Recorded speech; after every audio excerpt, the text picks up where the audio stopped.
Adventures in Time and Space. Transcribed in future tense. Dimension X.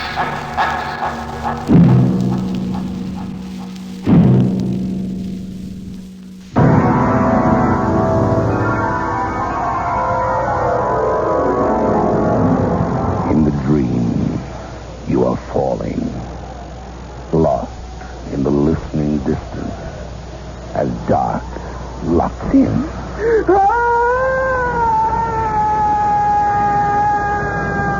Nightfall.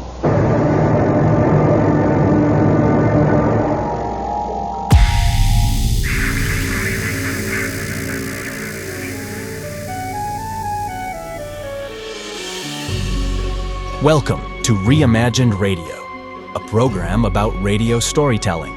With each episode, we explore how dialogue, sound effects, and music can combine to promote storytelling and engage your listening imagination.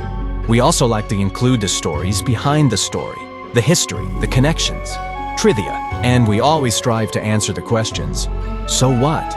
And why is this important?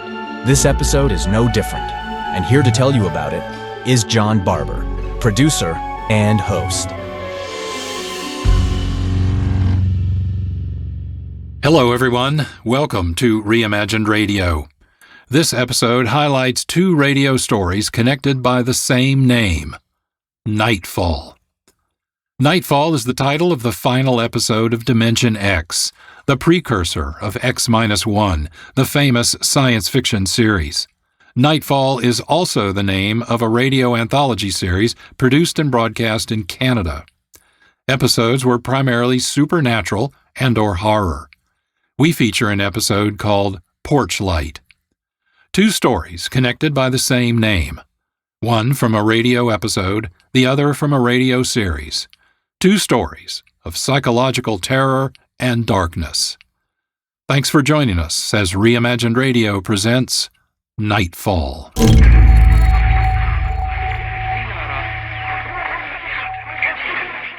Let's listen first to Nightfall, the final episode of Dimension X, broadcast September 29, 1951. Adapted by Ernest Kanoy from a short story by science fiction writer Isaac Asimov, Nightfall takes place on Lagash, a world with 6 suns that provide perpetual daylight. Every 2,049 years, a total lunar eclipse of the suns brings extended darkness to Lagash and the opportunity to see stars. Evidence of previous civilizations suggests each was destroyed during a lunar eclipse. Now, the eclipse is approaching, and scientists are worried what might happen. Let's listen to Nightfall.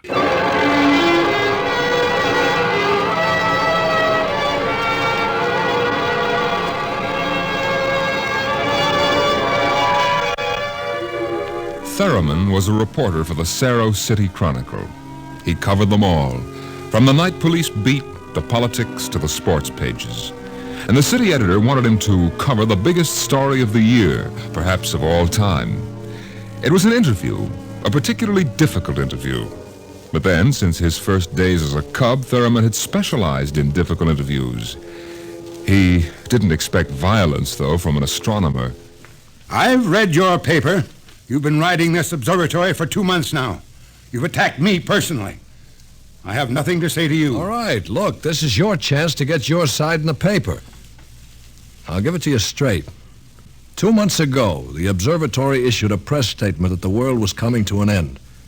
Now, that's the same story that the cult of revelations has been preaching. And when a scientist backs that up, it's news. Our conclusions have nothing to do with the cult. The cult of revelations is full of superstition and mysticism. We are scientists. Yeah. And you got the people pretty angry. That does not matter. You know, if I can't get the story from you, I'll have to go somewhere else. Young man, if you're not out of the observatory within 5 minutes, I shall call the police. Now get out.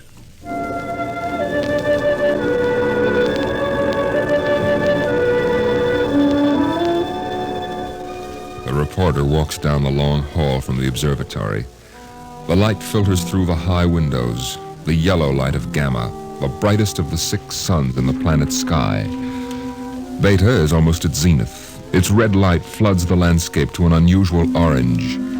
The planet's sun, Alpha, is at the antipodes. And now as Gamma sinks below the horizon, the red dwarf sun, Beta, is alone, grimly alone.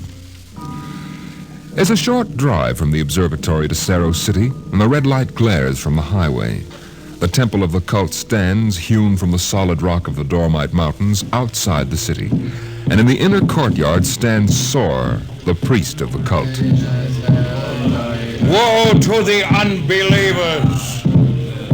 Their souls will rot with the absence of light. Sor, wait! Your Reverence, please!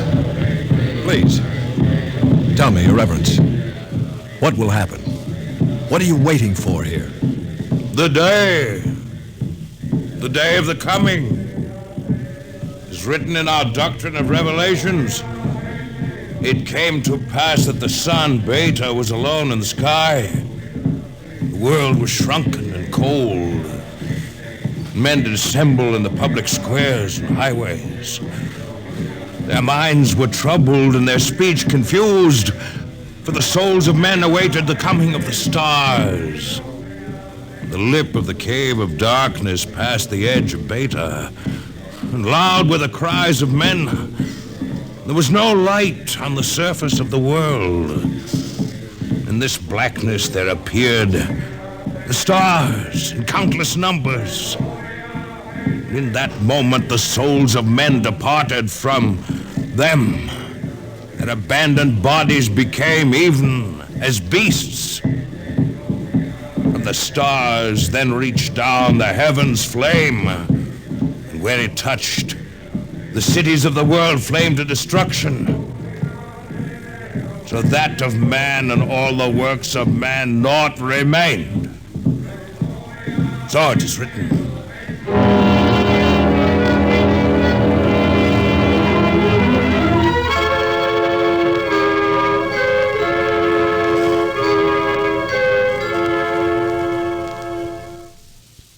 Dr. Sharon, you're the only scientist I could find in the city. Where is everybody? In the hideout. In the hideout? The place bored me. I wanted to be out here where things are getting hot. I want to see the stars the cultists are talking about. Besides, they don't want me at the hideout. I'm too scrawny to survive. Well, wait a minute. What is the hideout? Well, we professors have managed to convince a few people that our prophecy of doom is valid. We've got about 3,000 people. They're supposed to hide where the darkness and the stars can't get at them. We hope they'll survive and leave records. Survive? Survive what? Oh, there are lots of names for it. The cultists have their myths. Oh, yes. What about that? What is there to these myths? As a matter of fact, what is there to this doctrine of revelation? I'm a psychologist, not an archaeologist. How true it is, I don't know. But the cultists say that every 2,050 years, all the suns disappear, and there is a total darkness. And then they say things appear called stars. Of course, men go mad. They mix all this up with a lot of religio-mystic notions, but that is the central idea. Yeah. Well, that's impossible, isn't it? I mean, there are always at least 2 suns in the sky, most of the time 4 or 5. There are not now, only Beta.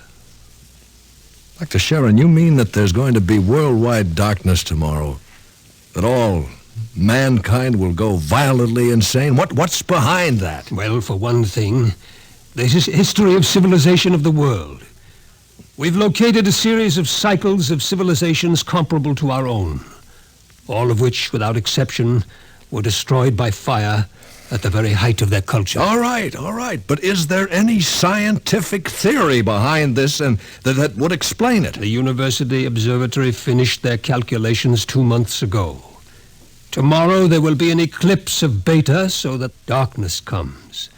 Maybe those mysterious stars that no man has ever seen. And then madness and the end of civilization. Dr. Sharon, what is there in darkness to drive men mad? Have you ever experienced darkness, young man? No, but I know what it is. It's just... well, no light. Draw the curtain. Well, what for? If we had 4 or 5 suns out there, we might want to cut the light down for comfort, but with only beta... That is the point. Just draw the curtain and then come here and sit down. All right. What? Dr. Sharon, I can't see you. Feel your way. Yeah, but I can't see. I can't see anything. Do you like it? Well... No, it's awful. The walls. They seem to be closing in on me. I want to keep pushing them away. All right. Draw the curtain back again. The light. The light. Dr. Sharon, have you got a drink? Right here. That was just a dark room. Yeah. No. It wasn't really so bad. You're afraid. Yes, I am. Just darkness can do that? This isn't just a metaphysical theory, young man. It's promulgated from observed data. Come with me. Where? The locked ward down the corridor. All right. Were you at the Saro City Centennial Exposition 2 years ago? No, I was overseas on assignment. You remember hearing about the tunnel of mystery that broke all records in the amusement area? Yeah. Wasn't there some fuss about it? The Anti-Vice Society had it shut down? It was shut down, all right, but the Blue Noses had nothing to do with it. Oh? That tunnel was nothing but a mile-long passage through darkness. You rode in a little car, and it took 15 minutes to get through. Very popular while it lasted. Popular? There's a fascination in being frightened when it's part of a game. Absence of light is one of the instinctive human fears. People came out of that 15 minutes of darkness shaking and half dead with fear. Half dead? I thought there were some deaths. Bad hearts, but that wasn't the big danger.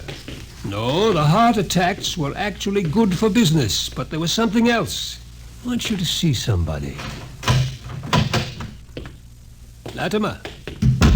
Latimer. Go away. Latimer, I want you to meet somebody. This is Mr. Theremin. No, go away. Hello? He's pushing me. Make him stop pushing me. Go away. I'm not touching him. What's wrong? Latimer is afraid. The walls. They're falling in on me, the walls. I've got to get out. Let me out. You can't go out, Latimer. It's all right. I've got to get out. Let me out. Let me out. That sleeping period, we have to give him a shot of morphine. Otherwise, he'd bat his brains out against the wall. Well, what's wrong with him? Nothing. Nothing but 15 minutes in the darkness of the tunnel of mystery. Oh, Doctor, that's impossible. 1 person out of 10 came out of the tunnel that way. That's why we had to shut it down. Well, why? Why should darkness do that? It's obvious man cannot exist without light. Longer periods of darkness would obviously be fatal. The scientific theory is that the consciousness of light is necessary for mental activity. Please, doctor, let me outside. Let me outside. Please, I can't breathe. They're pushing me. They're always pushing me. I can't stand it. I can't stand it. There you are, Theremin. That's what 15 minutes of darkness will do. Man just wasn't built to operate without light. There are always at least 2 suns in the sky, most of the time more. Yeah. Just 15 minutes of darkness. Now then, look out of that window. Imagine darkness everywhere. No light as far as you can see. Black. Everything black. And the stars, whatever they are, well, can you conceive it? Your mind wasn't built for that conception. When the real thing comes, you'll go mad completely and permanently. There's no question of it. Tomorrow, there won't be a city left standing in the world. Well, why, Doctor? Why should the cities be destroyed? If you were in darkness, what would you want more than anything else? What would it be that every instinct would call for? Light. And how would you get light? I don't know. You'd burn something, and every city in the world will go up in flames. Shall we go back to my office, Mr. Theremin, and have another drink? Through the skies, the red sun Beta shines alone. The wind howls across the city. It's cold, colder than man can remember. And as the hour approaches, the reporter goes out and speaks to the man in the street. Excuse me, sir. Excuse me, but I'm from the Chronicle. I'd like to talk to you. Ah, a reporter, huh? That's right. My name is Pallet. 2 L's. Remember the 2 L's. All right. Mr. Pella, what's your occupation? Power technician at the North Division plant. You're making some kind of a survey, huh? Yeah, in a way. Where are you going now? Home for supper. Well, how about, well, what I mean is, what are you going to do tonight? You mean about this star stuff? Yeah. Well, I'll tell you, mister. It don't stand to reason that the end of the world is gonna come boom like that. It just don't stand to reason. In other words, you don't believe it? I didn't say that, but it just don't stand to reason. Have you read what the scientists say? I don't read stuff like that. Only the headlines. Yeah. How about the cult? Well, now, like I always say, I've got nothing against religion. You don't believe them either? Well, they've always been shouting about doom and sin. Listen, bud, when you've been around as long as I have, you get to know the score.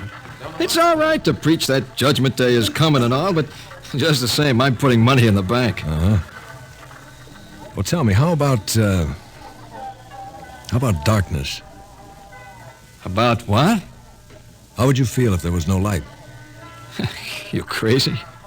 How could there be no light? Well, now, suppose all the suns went down at once. Suppose everything was black. Well, it's crazy. What's the use of supposing something like that? It couldn't happen. It's crazy. Yeah. Well, that's all. Thank you. Sure. Look, mister, remember, Pallet with 2 L's?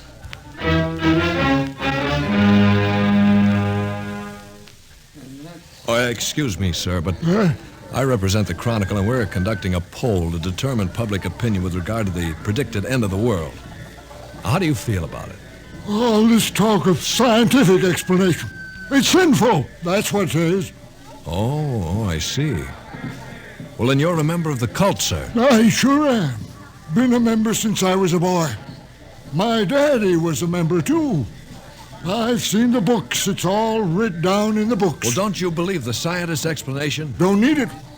Going to save my immortal soul. Going to stay on the mountaintop in a white robe while the stars carry me away to glory. Blessed be the stars. Amen. Well, tell me, what are the stars? The glory. The breath of the heaven. The spirit of the ultimate. That's what they are. Well, sir, the observatory has announced that it intends to take pictures of these stars. Blasphemy. I sold my house. Gave all my money to the poor. Won't need it anymore. Going to heaven with stars. Glory, glory, going with the stars.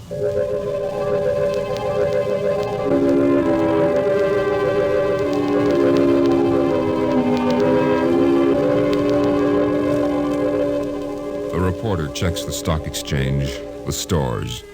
Business at a standstill. Doesn't pay to buy anything today, not if the world's going to end tomorrow. There are predictions of economic collapse in the financial section, layoffs at the factories on the edge of the city. And through the streets, the people mill and turn, unsure, crying in fear or shouting with bravado. But the story isn't here in the city. And so as the hour approaches, the reporter goes again to the observatory high in the hills. Now, look, Dr. Raton, if you are right, if the world is going to be destroyed, what's the difference if I stay here and observe and take notes? Well, nothing, I suppose, but you'll be in the way. We have work to do. All right, if I stay out of the way. I can't be bothered with you. Now, you'll have to leave, Mr. Theremin. Hello. Hello. Oh, hello, Dr. Sharon. This place is like a morgue. It's freezing outside. The wind is enough to hang icicles on your nose. Beta doesn't seem to give any heat at all. It's so far away. Why aren't you in the hideout, Sharon? Me? I'm part of the race that isn't worth perpetuating. Who's got a bottle? There will be no alcohol today. It would be too easy to get my men drunk. I can't afford to tempt them. Well, all right, Theremin, you can stay, but keep out of the way. Well, thank you, Doctor. Well, gentlemen, I think it's time we took our positions. The observatory dome is up these stairs. Yes, sir. After you, Doctor. What's Up that? the dome, quick! What is it? The plates. The photographic plates, they're all smashed. There he is. A cultist. He's going for the telescope. After him! I've got it! It must be destroyed.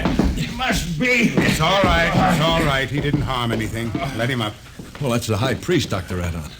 Soar is his name. I was talking to him yesterday. What do you want, Soar? Nothing that you would give me of your own free will. I made a bargain with the cult to give me certain data you had. In return, I promised to prove the essential truth of the creed. There was no need to prove that. Stands proved by the doctrine of revelations. I offered scientific backing for you believers. You made of the darkness and the stars a natural phenomenon, removed all its real significance. That was blasphemy. The facts exist. Your facts are a fraud and a delusion. How do you know? I know. I suppose you think in trying to warn the world against the menace of madness, we are placing souls in jeopardy. Well, we have not succeeded, if that makes you feel better. Your devilish instruments must be destroyed. We obey the will of the stars. Someone call the police in Cerro City. There's no time for that. Let me handle this. The eclipse is only a few minutes away. Look, Saw. Will you give your word of honor to cause no trouble? I will not. Listen. Just as soon as the eclipse starts, we're going to take you and put you in a closet with the door closed, and you'll stay there. Then you won't see the darkness, and you won't see the stars. And that means the loss of your immortal soul according to the cult. All right now, will you give your word of honor? You have it. You will all be damned for your deeds of today. Look! Cameras! Yes, sir. Check the exposures carefully. We will, sir. You're shaking, Mr. Theron. Well, I don't feel very well, that's all. You're not losing your nerve? No, I'm just not used to this. You could probably make the Now, hideout. look, I've been assigned to cover a story and intend to cover it. Professional honor? Yeah. And I'd give my right arm for a bottle right now. I need a drink. What's that? The cultist. That's the doctrine of revelations. Well, I don't understand it. He's chanting some old cycle language. The doctrine of revelations was originally written in it. There are probably 2 million people in Cerro City who are trying to join the cult. One gigantic revival. Dr. Sharon, how do the cultists manage to keep the doctrine of revelations going from cycle to cycle? If everyone goes mad, who wrote this doctrine? There are some people who don't see the stars, the blind. They would have memories, and that, combined with the confused, incoherent babbling of the mad, form the basis for the doctrine of revelations. The cult will be riding high down there in the city. I hope they make the most of it. Dr. Sharon. Dr. Sharon. I've just heard from Hideout on private line. They're in trouble? They are safe. But the city is in shambles. What are you shaking about, Doctor? How do you feel? You don't understand.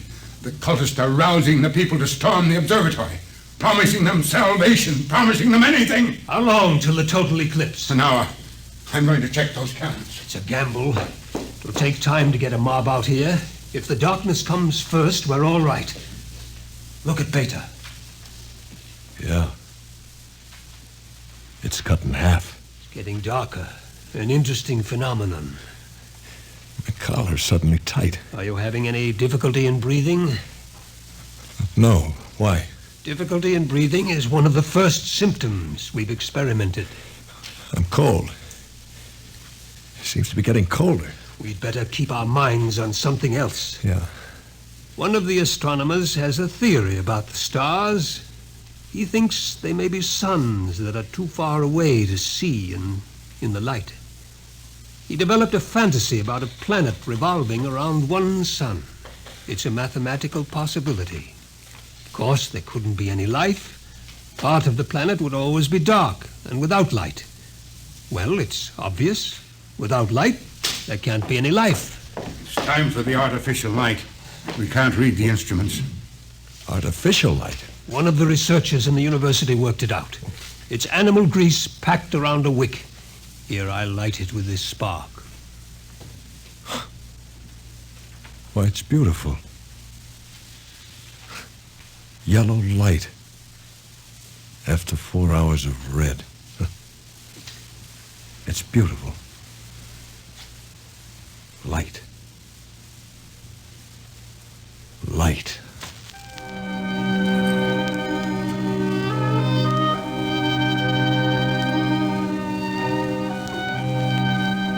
The dome is quiet. The priest in his yellow robe sways slowly as his lips move in the ancient tongue. Over and over he whispers the invocation to the stars. The technicians hunch over the instruments, and the sky gradually turns a horrible, deep purple red. The air grows denser. Dusk, like a palpable entity, enters the room. The dancing circle of yellow light about the torches etches itself into ever sharper distinction against the ever-gathering grayness beyond. Outside, Beta is a mere smoldering splendor, taking a last look at the world. The western horizon in the direction of the city is lost in darkness, and along the highway to the observatory surges a menacing, shadowy mass. The mob from the city. They're coming. How long till total eclipse? 15 minutes, but that mob will be here in 5. We'll hold them off. Come on, Thurman, downstairs. No, wait a minute. There's no light down there. We have to block the door. Come on. I can't breathe. I can't go down there. Take a torch. We'll take light with us. Come on.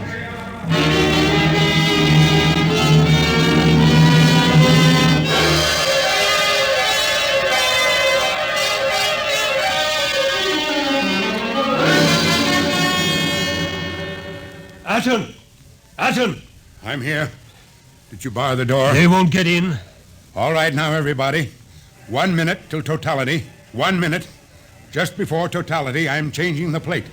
That will leave one of you for each camera. Now remember, if you feel yourself going, get away from the camera. It's dark. It's getting dark. Sharon, where are you? I can't see you. I'm Sharon! right here.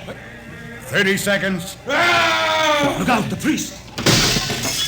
I can't see him. And the wicked shall perish, and the souls of the true believers shall be transported in glory to the stars. You can see him against the torch. Don't let him get to the telescope. From the stars there reached down a heavenly flame, and where it touched, the cities of the world flamed to utter destruction. Grab him! I'll take care of him. The world must be destroyed by the stars. I got it! 5 seconds to totality. 4, 3, 2, 1. The sky is black, and through it shine the stars. 30,000 minute suns shine down in soul-searing splendor. It's more frightening in its awful indifference than the bitter wind that shivers across the horrible, cold, bleak world. The stars. The stars! The stars! The walls! The walls are coming in on me! They're coming in! Light! Light! Darkness. Forever and ever and ever, and the walls are breaking in. We did not know! We did not know! We did not know!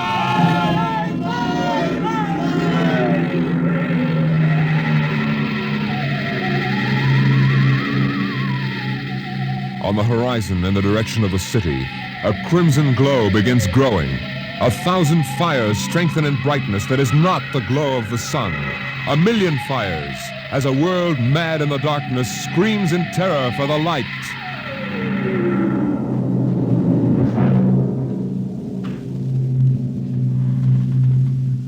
The night has come again.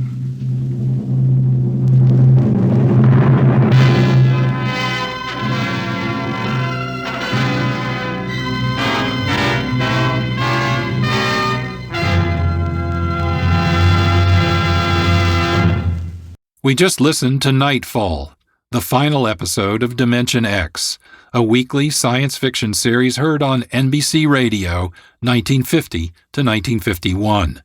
Nightfall closed the short-lived Dimension X series when it was broadcast September 29, 1951.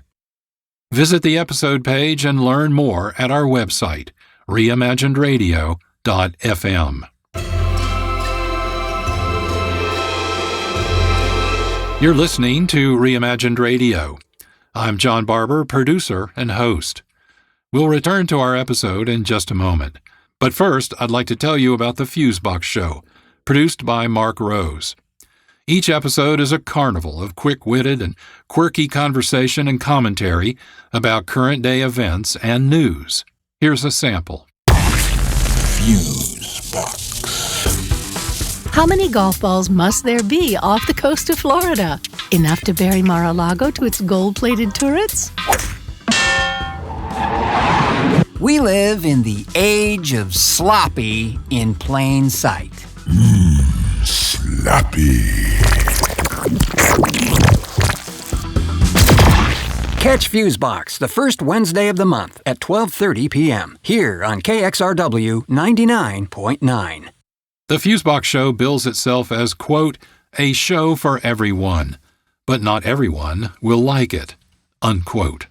I think you will like it and encourage you to listen. Learn more and subscribe to the Fusebox Show podcast at their website, thefuseboxshow.com.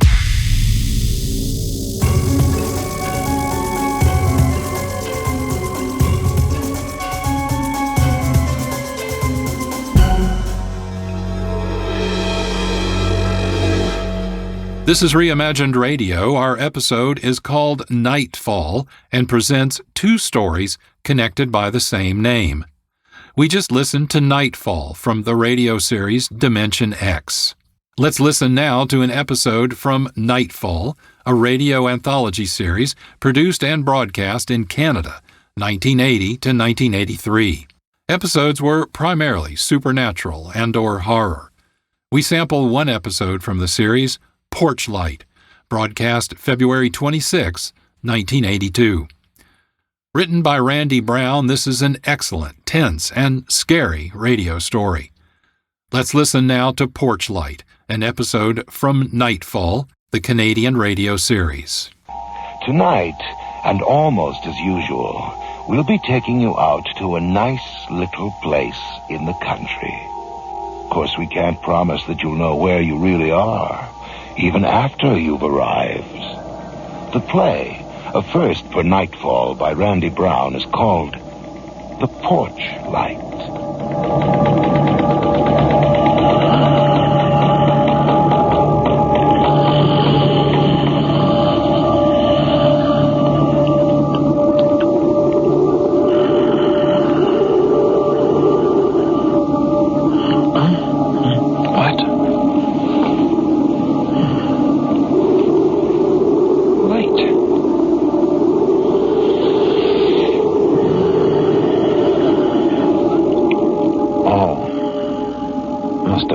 Downstairs porch light on.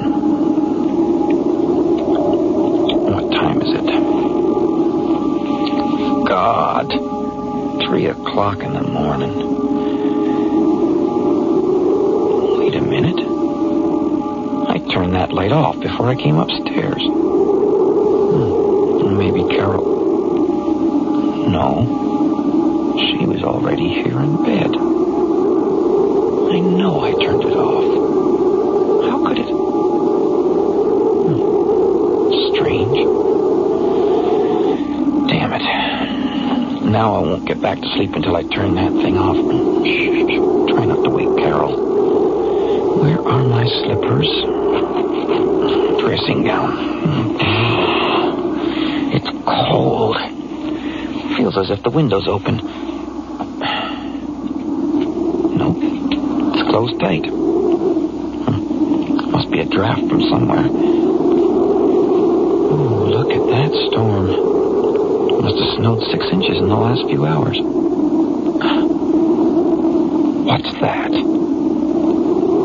Something moved under the porch light down there. Can't see for this frost. Looks like it's... Yes, it is. It's a man. Standing under the porch light. My God, he's looking up here, waving. Like he wants me to come down.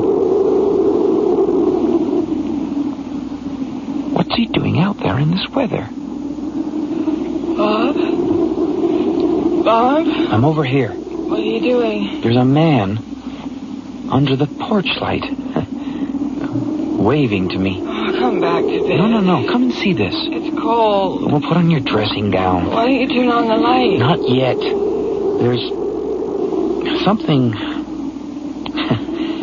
strange. Why is he waving like that? He couldn't possibly see me. Why doesn't he knock? Oh, maybe he knocked before and you didn't hear him. Well, could be. Something woke me. Look, he is there. You thought I was dreaming? No. What's he wearing? Looks like a jacket or... It's not a jacket, it's pajamas. Pajamas? Yeah, you're right, it is. Where could he come from wearing pajamas? Well, his car must have broken down. Who'd drive around the country in pajamas during a blizzard? Something funny. Funny isn't the word for it. No, I mean, he's standing there and... Seeing the pile of snow you shoveled today beside the front door? See the snow shovel sticking out? Yeah. See the shadow of it? Well, he's standing right beside it and he's not throwing a shadow. Oh, Carol, I mean... Well, it's hard to see with all that snow blowing down there. But... Well, it must be a trick of the light or something. Anyway, I guess I'd better let him in before he freezes. Look at him waving like that.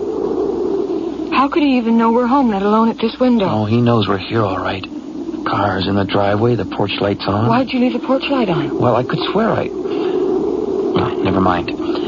I'd better get down there. You still can't see a shadow. Yes, well, you're right. It is weird.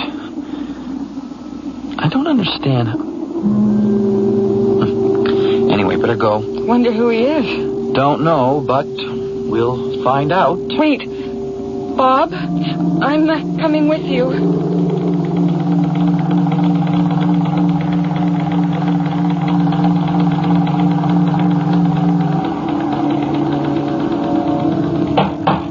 Bob, come into the kitchen. Honey, he's knocking at the door. I've got to answer it. No, wait. Come in here for a sec. Look, Carol, the poor guy's freezing out there, and Bob, something's wrong. Look, he probably just needs to use the phone. I want you to be careful. What's the matter? That man, I think there's something strange. Here. Take this with you in case. A knife? Are you really so scared you want me to greet this guy with a knife in my hand? Just in case. Listen. Look, he's knocking. I'll be careful. It's only one guy, and he must be half frozen. I don't think I need it. Look, leave the knife on the counter. Bob, I mean it. I don't think you should let him in unless there's somebody else here. Somebody else? Like who, for instance? Santa Claus? Call the police. Honey, you're too used to Toronto. We're living in the country now. The OPP is 20 miles away. Look, trust me, will you? I trust you. It's him, right? Yes. Well, don't worry. I'll be careful. You wait here. You can see the front door. If he tries anything at all, phone the cops. Oh, I don't like this. Hang on. I'm coming. Hang on to your hat. I'll be right with you, my friend. Right with you. Hello, There's nobody here. Bob, now, who's where there? the hell could he... Is there somebody out here? What are you doing? Yes, sir. All right, somebody's playing tricks. Is that it? Where's the guy's gone. Where'd he go? Search me. Come back in here. I'll just take a look around the side. Hey, come off it, Carol. Stop playing games. Don't turn the light off. Hey, oh, what's going on here? What I don't... Well, thanks a lot. What'd you lock me out for? Are you idea of a joke or something? Bob, I didn't touch it. I didn't. It slammed and locked by itself. Sure. Okay, sure. Maybe the wind caught it, but you must have turned out the light. I didn't, I swear. Oh, come on, I don't believe you, Carol. I swear to God I was standing right behind you, and the light went off, and the door slammed, and and I saw the lock turn by itself. Well, sure, okay, whatever you say. Except that happens to be a deadbolt. You have to turn it yourself. I didn't touch it or the porch light either. Impossible. Watch. See? It won't move by itself, and the light doesn't move by itself either. I am not lying. Okay, you're not lying. The thing is, where's that guy? I can't figure it. Hey, hold on a second. Where are his footprints? Right there. No, those are mine. What's going on? There aren't any footprints leading away. None at all except mine. What is going on? Now, you stay here, honey. I'm going to take another look. No, don't go out there again. Hold the door this time. And leave the light alone. Bob, get in here. Look. See? I'm standing right where he was. No footprints. And look at my shadow. It's huge. We couldn't have missed it. Even from upstairs. You're crazy going out there. Cold. I'm freezing. I told you not to. I know. I heard you. This is really strange. What do we do now? Carol. What? Did you... What? Did you really not? What? Did you really not turn off the light, or... No. Hey, you're shaking. Come here. Oh, Bob, I'm scared. Take it easy. Don't worry, all right? That's the main thing. Come on now, brighten up. What are we going to do? Well, the first thing we're going to do is take a real good look around. Look around? Come on now, open your eyes. Bob, I can't. I want to go back to bed. And leave me? No, I want you with me. Sure, we'll do that, but first we've got to. Come on now, stop shaking. I'm freezing. Me too. And we'll feel better once we start to move. And first, I want to check the living room and then the dining room. Come on now. Are you coming?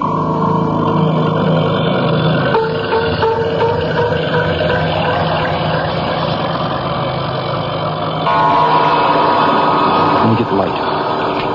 There, that's better. Bob, that man, who could he have been? What could he have been is more like it. I don't even want to think about... Where are you going? Checking these windows. Nope, all locked. And so are the ones in the dining room. See, there's nothing to worry about. The whole house is locked up tight. Why are you checking the windows? You don't think... What? Do you think he might try breaking in? I don't know, maybe. Oh, God, I think I'm going to be sick. Hey, Carol, relax. Just relax, okay? Everything's locked up tight. Nobody could get in. There's nothing to worry about. Oh, Bob. Look, why don't we just go into the kitchen and get some coffee?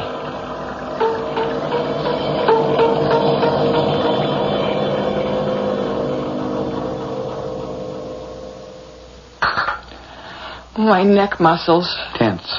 Call the police, please. Oh, for God's sake, Carolyn, tell them what? A man knocked, then disappeared. A lock turned, a switch moved. I can barely believe it myself. I can't understand it. It's like a nightmare. Just call them. They probably asked me if he landed in a spaceship. Then I'll call them. What's the number? Above the phone. Something's wrong. There's no dial tone. Is it plugged in? Yes. Take it easy. Let me. Let's see. It must be... Yeah, it is. It's dead. What are you doing? I'm checking the cord. What are you looking for? Oh, nothing. Disappears here. I must go down to the basement. I better go down and check. Bob, no. You think somebody cut it? I'm not thinking anything. Actually, the storm. The lines are probably down. Don't go into the basement, please. Okay. Bob, wouldn't what? Well, if the telephone lines are down, then wouldn't the electricity be off, too? Good point. I wish I hadn't thought of that. Yeah. I wish you hadn't either. Bob, I think I hear... What? Something in the basement. Shh. Like what? I thought... I'll fix that. I'll lock the basement door. There. That'll do it. I'm sorry. It was probably just me. Maybe the furnace. I turned the thermostat up. I hope I don't start hearing things. Hey. Let's turn the radio on, get some music.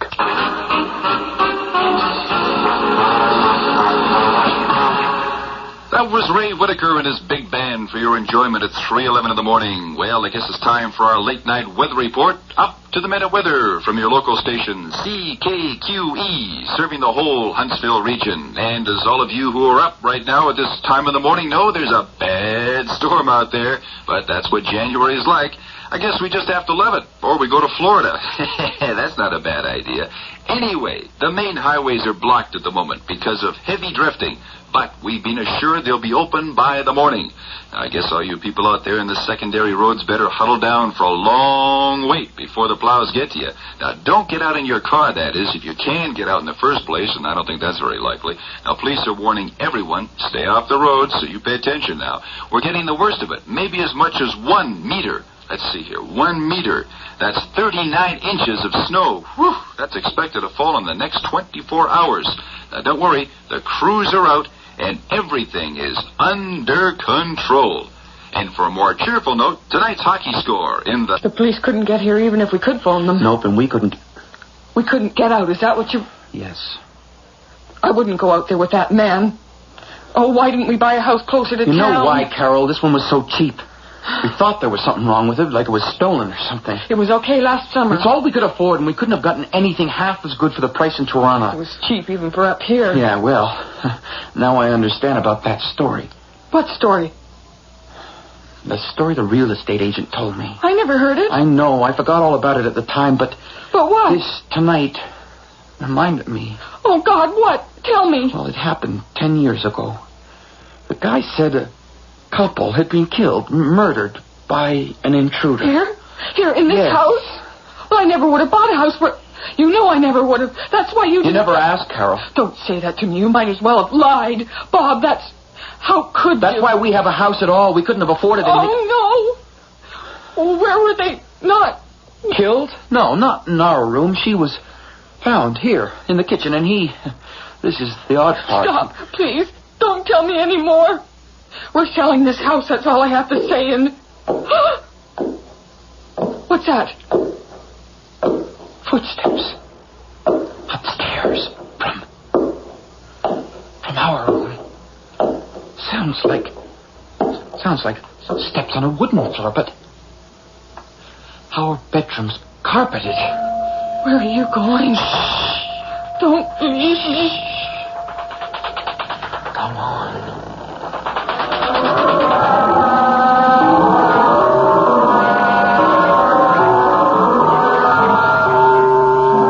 Look, our bedroom door's open. I'm going in. I've had enough of this. You don't know what he'll do.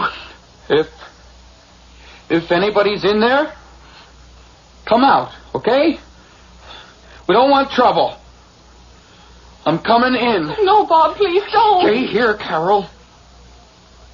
Okay, I'm coming in. I'm coming in now. I just want to talk. Carol, there's no one in here. Carol! Carol, it's okay. Here, hold it. Calm down, I'm Get me out of here, please. Okay, yeah, we're getting out of here. Come on, let's go. Oh. Be careful. Watch where you're going. Oh, God, I'm Don't fall. Watch your steps. Where are the damn lights? Where are they? We've got to get help. We've got to get help. We'll get help. Don't worry. Calm down. Carol. Oh, there's no lights. There's not the lights. Hang on to me, Carol. Hang on to me. We'll go back into the kitchen. It'll be all right.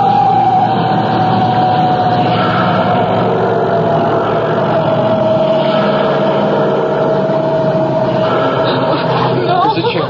Sit down. You'll be all right, darling. I'll take care of you. Hang on to me, Carol. Hang on. Oh, turn on the lights, Bob. It's so dark. They're out, honey. The lines must be down somewhere. Oh, Now, no. We've got candles, don't we? Do you remember where the candles are? In the cupboard. Bob, won't somebody help us? Of course they will.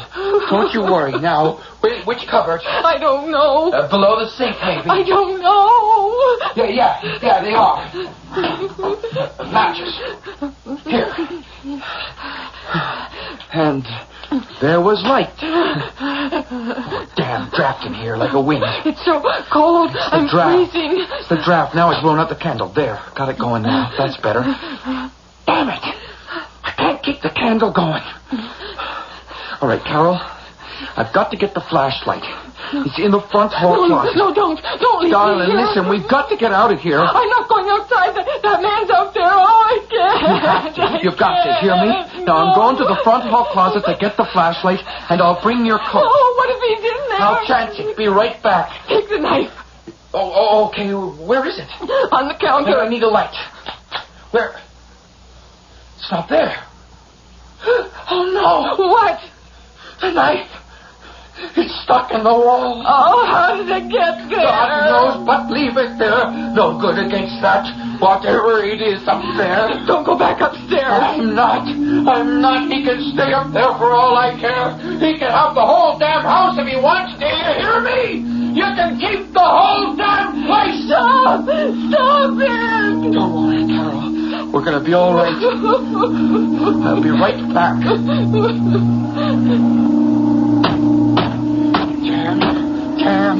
Damn him. I'll get him this time.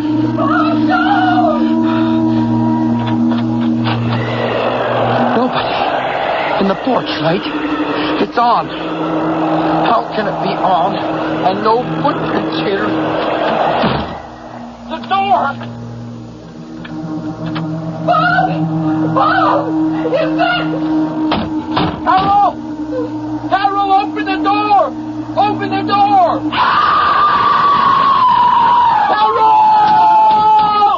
Carol, I'm locked out! Carol, my God! I gotta get in! Snow shovel! Carol, it's me. I'm coming in. The window. Where are you, Carol? I'm coming. Carol? Answer me. Are you still in the kitchen?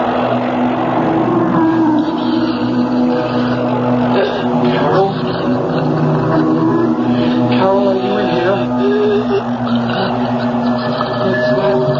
What's that? Where are you? That's salmon juice. Got to have some light.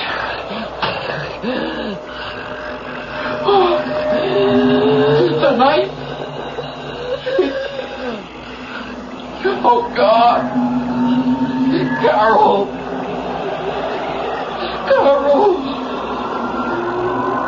Oh, God. No.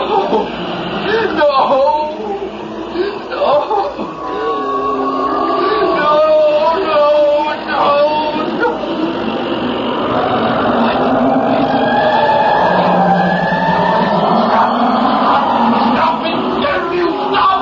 Haven't you done enough? Haven't you?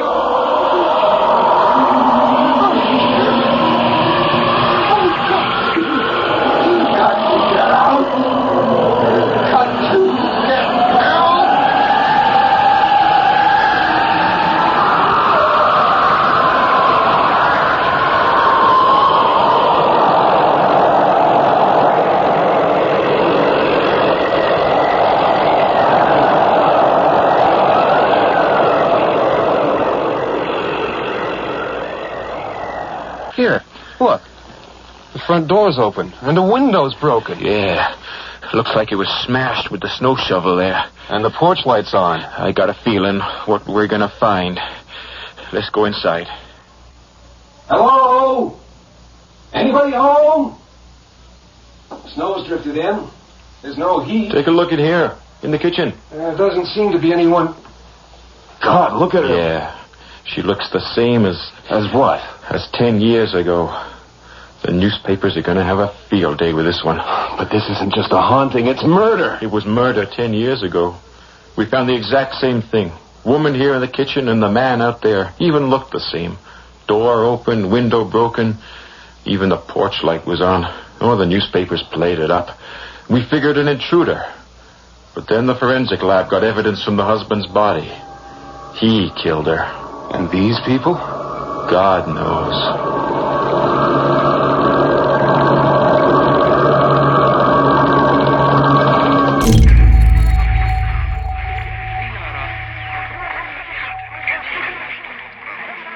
We just listened to Porchlight, an episode from Nightfall, the Canadian radio series, 1980 to 1983, and an excellent example of the ghost story genre. More information and listening opportunities at our website, reimaginedradio.fm.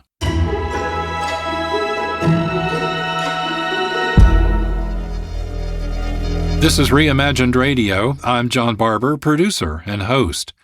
With each episode, we explore radio storytelling using voice, sound effects, and music. I hope you'll consider listening to other episodes. Here are some examples. The train was coming closer. I could hear its bell, its cry, its whistle crying. Still, he stood there. Now I knew that he was beckoning me to my death. The most important thing is to recapture the mechanical peak. Reimagined Radio. Nothing to see, everything to hear. Heard the third Monday of every month at 1 p.m. Sundays at 6 p.m. on KXRW 99.9 FM.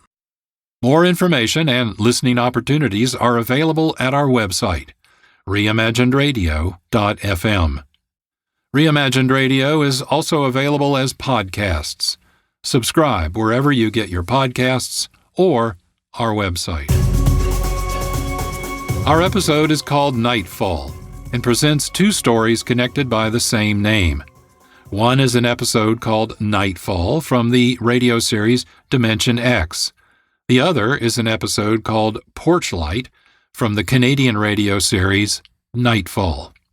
This combination features two very interesting radio stories. Two stories of psychological terror and darkness. Thank you for listening.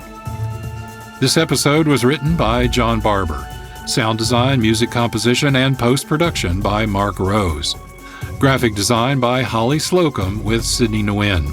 We produce Reimagined Radio with support from KXRW-FM, Vancouver, Washington, and KXRY-FM, Portland, Oregon. This is John Barber, producer and host. Thank you for listening. This is a production of Reimagined Radio. Our radio broadcasts are heard on local, regional, and international community radio stations. For on-demand streaming, point your browsers to our website, Reimagined Radio, all one word, no punctuation, .fm. Thank you so much for listening. And please join us again for another episode of Reimagined Radio, where we will continue our exploration of radio storytelling.